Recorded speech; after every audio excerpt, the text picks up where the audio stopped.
Hey everybody, Nick Espinoza, your chief security fanatic here. And in 911 news, it's kind of on the edge of disaster. Now, here's what's going on, and I think this is a very serious problem. And for those listeners outside of the United States, you may not know, but 911 is essentially the number we dial when we have some kind of emergency. If you're having a heart attack, if there's a shooting, if there's a fire, whatever it is, you dial 911, and that is emergency response. And so this is a huge issue, and USA Today had a really good write-up on this that I'm cribbing from, but quite frankly, this is why we need healthy legislation and a healthy federal government. So here's what's happening.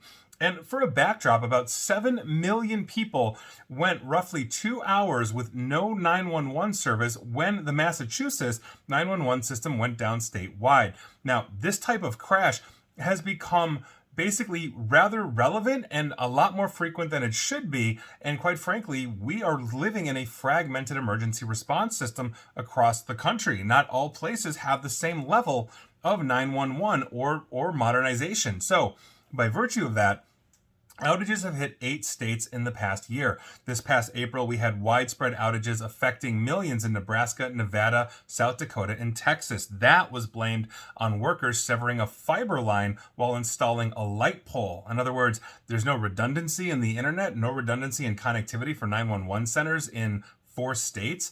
Now, in February, tens of thousands of people in areas of California, Georgia, Illinois, Texas, and other states lost cellular service, including some 911 services due to an outage. So in June, Verizon, the cellular provider, the largest cellular provider, if I recall, in the United States, they agreed to pay $1.05 million to settle the FCC's probe into a December 2022 outage that affected 911 calls in Alabama, Florida, Georgia, North Carolina, South Carolina, and Tennessee.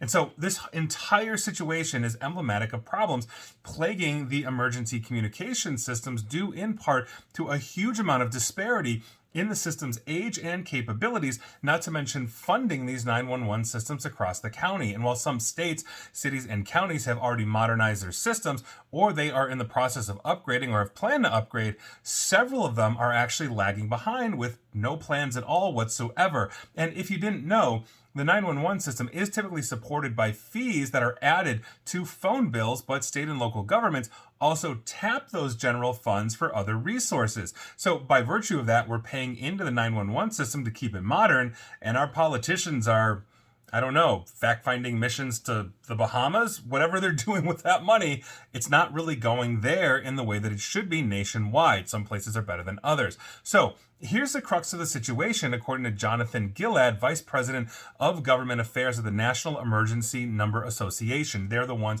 who represent 911 first responders. And I quote, "Now, there are haves and have-nots. Next generation 911 shouldn't be for people who happen to have an emergency in a good location." And he's absolutely right. Now, Florida, Illinois, Montana, and Oklahoma passed legislation in 2023 to advance or fund modernized 911 systems, according to the National Conference of State Legislatures. These upgrades include replacing analog 911 infrastructure with digital internet-based systems. Obviously, we can build a lot of redundancy into that, so that is a good thing.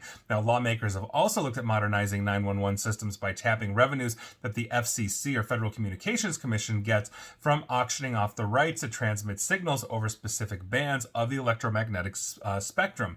But here's the thing. The U.S. Senate in March of 2023, for the first time, allowed a lapse of the FCC's authority to auction spectrum bands. And so by virtue of that, that funding source simply went away. And on top of this, and of course, federal legislation that could invest billions of dollars into modernizing the patchwork 911 system is waylaid in Congress, because quite frankly, those people couldn't vote on dog catcher at the moment. And so this is the problem that we have overarchingly. Now, here's the thing, and anecdotally, in furtherance of my career in cybersecurity, our company has done audits and assessments based off of multiple different frameworks, and we've done them for police, first responders, and 911 systems.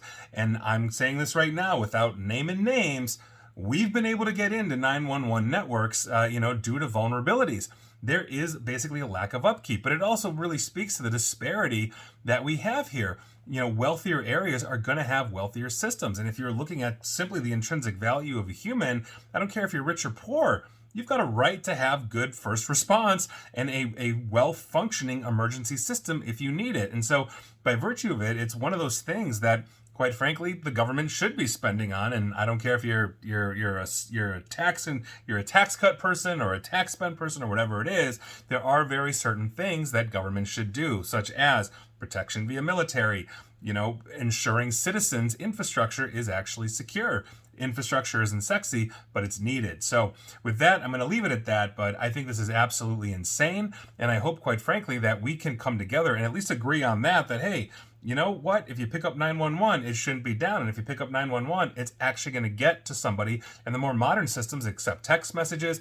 They are using precise locations when you dial 911 and turning on the high precision GPS in your phone. And so, quite frankly, those are the best out there, and not everybody's got them. And quite frankly, they should. And please like, share, follow me here on Facebook and Twitter at NickAESP. And please feel free to subscribe to me at YouTube as well. And as always, stay safe, stay online, and please attempt to stay private while hopefully never having to call 911. Take care.